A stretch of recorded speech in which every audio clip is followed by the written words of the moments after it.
welcome to this week's lesson. Alright, we're just going to start out, we're going to finish off pretty much with coasts. Coastal defences today. Alright, today's date and your objective. Alright, so that's what we're looking at today. So you can head up your page. There's going to be quite a few notes to make today, so make sure you got your pen ready and you're nice and neat. Alright, so coastal defences, what are they first? Alright, we're going to look at two examples. You got hard engineering and soft engineering. Alright, again, if you know one of them, the other is just the opposite. Alright, so hard engineering are methods which work against the processes of nature in order to stop or reduce erosion. Alright, these methods often involve large-scale construction work. So again, that's hard engineering. Alright, so these are big projects which are built along the coast. Alright, to try and reduce the impacts of our mainly erosion. It's usually erosion, the breaking down and destruction of our coastlines, right? Some are well, there's one in particular which is directly used to stop the longshore drift transportation, but most are used to stop erosion, right? Soft engineering, then, these methods work with the processes of nature in order to stop or reduce erosion. These methods often involve little to no construction work. This is more of a reduction, all right? This is about stopping. This is like big, massive projects which stop them. Soft engineering, not such an impact from humans. All right. So there's one little note we have to make before we move on. There's something called a cost-benefit analysis. All right. So this is an important element of this process. I'll show you a slide or two later. Deciding to protect an area of coastline and the people or businesses found there is hugely expensive. And as soon as the defences are in place, the sea will start breaking them down also. We have no foolproof way of defending our coasts, especially in modern days where sea levels are rising, storms are becoming more unpredictable, and in a lot of cases stronger. All right, so we don't defend the whole coast. We usually defend certain areas of it. Now I'm going to use the UK as examples throughout today. It costs a fortune. Okay, especially these hard engineering projects. They're very, very expensive to construct and to put in place.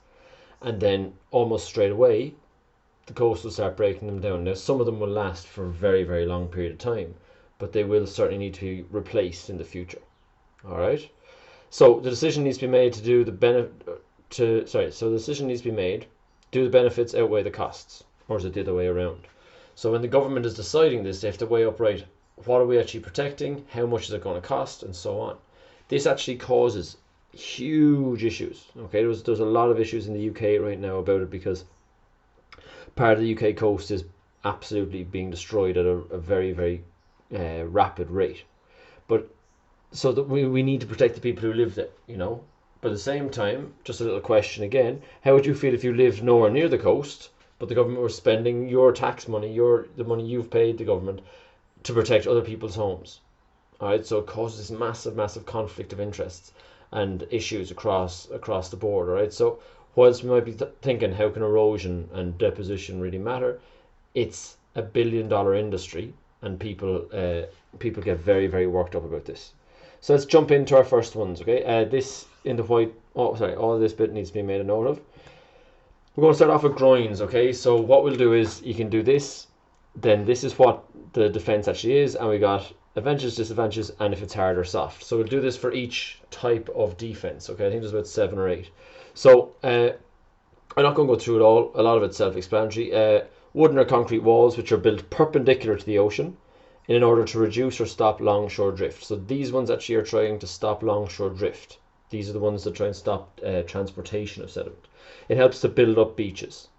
Okay, so you can see here these stepped wooden walls going out into the ocean. The back of the beach is here, the ocean's out here. So as they move down, and what they do is they trap sediment. They disrupt the process of longshore drift and trap sediment in between these.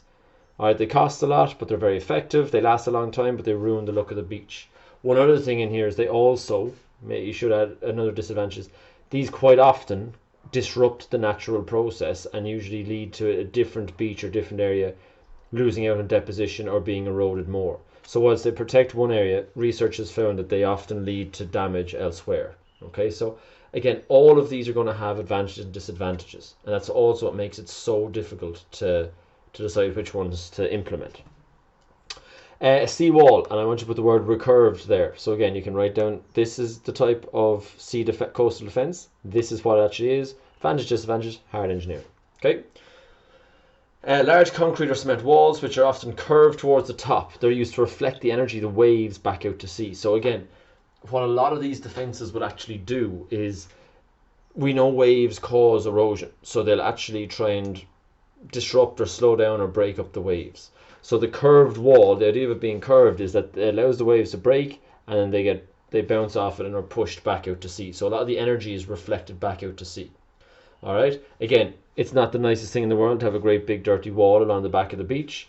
Some places in Europe, especially in Spain and France, they've made very, very beautiful sea walls and actually turned them into kind of a feature of the beach. So it's another method. Okay. Then we got gabions. Okay, these are large wire mesh cages which are then filled with loose stone which has been broken up. These are stacked along parts of the coast and slow down waves. All right, so again, hard engineering. Now these are quite cool actually. They're cheap and easy to build. All right, and because they've got lots of little holes and gaps in them, they allow water through. All right, but they dramatically slow down and reduce the power of the waves. These are also like human-sized Lego blocks.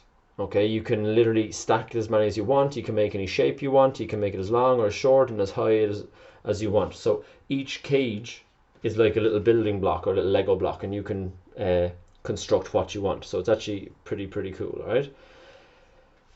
They're a little bit lightweight. They won't last as long as a seawall at all. So again, you'll have to replace them. All right, and there you are. There's your costs gone up. Originally they don't cost too much, but there is another issue with these, is actually the transportation of the stone. So what you have to do is you have to collect the stone, transport it somewhere to be broken up, then transport it somewhere else to be put in cages and so on. So there's actually quite a high carbon footprint from using gabions. All right, you'll actually see these used around on land quite a bit as well, because they're actually quite decorative and they're good for construction. Next one is rock armor or riprap. Alright, so I think it's called riprap in Bunnet or in New Wider World. We'll check those in a couple of minutes. Okay, these are large boulders. So this is the opposite of gabions essentially. Large boulders stacked along the coastline and used to break up the power of the waves. Again, still on hard engineering. Okay, advantages and disadvantages. So again, this can actually be quite an attractive site once they get established. Okay, and this is done in some places in the Bahamas. I know up in Bimini, in one of the harbours on South Bimini Island, I was looking at some kind of rock armour recently, and these break up the waves really well as also because they're not fitted together perfectly. There's lots of gaps and cracks throughout them, so the waves can break over them, but they slow down the waves again, thus slowing down erosion. Okay, what you will also see, now that we've done this one, I just want to go back up, if it will, to our sea wall. What you actually have, quite often you will have a combination of these defensive methods. All right, so here you can see the sea wall, and in front of it all this black stuff in the drawing is supposed to be our rock armor or riprap. Okay, so again you can see here's our rock armor, and just along behind it is actually a sea wall also. So it's not uncommon to have a double layer of coastal defenses. All right, tourists love running around on these, and they can be quite dodgy. If you fall into a hole of it or something, you can break a leg. So it can cause a little bit of a safety hazard. All right, I think this is the last hard engineering. Yes. Okay, so we got something then called revetments. Okay, and these can be wooden or concrete. Now they're more recently made out of concrete. Originally they would have been wooden defenses. So sloping structure of wood or concrete which slows the erosive power of the ocean. Some have gaps to allow the water through and to slow down the waves again. What happens now is these angles here is meant to make the water very shallow very quickly, and as we know, as water gets shallower, the waves have to break. They arch up and they crash. Okay, and they lose their power. They weren't hugely effective. Just to show you kind of what the more modern ones look like, you'll notice this is more steep than it is long. With the new concrete ones, what they try and do is these are a lot longer, so they try and gradually make the water shallower as it approaches the coast, and we know that waves, as they get shallow, they start to slow down. All right, so that's the idea again, is to try and slow everything down. it costs a lot of money to make these. Okay, so that's another kind of disadvantage there. We'll continue with our soft engineering in the second video. Okay.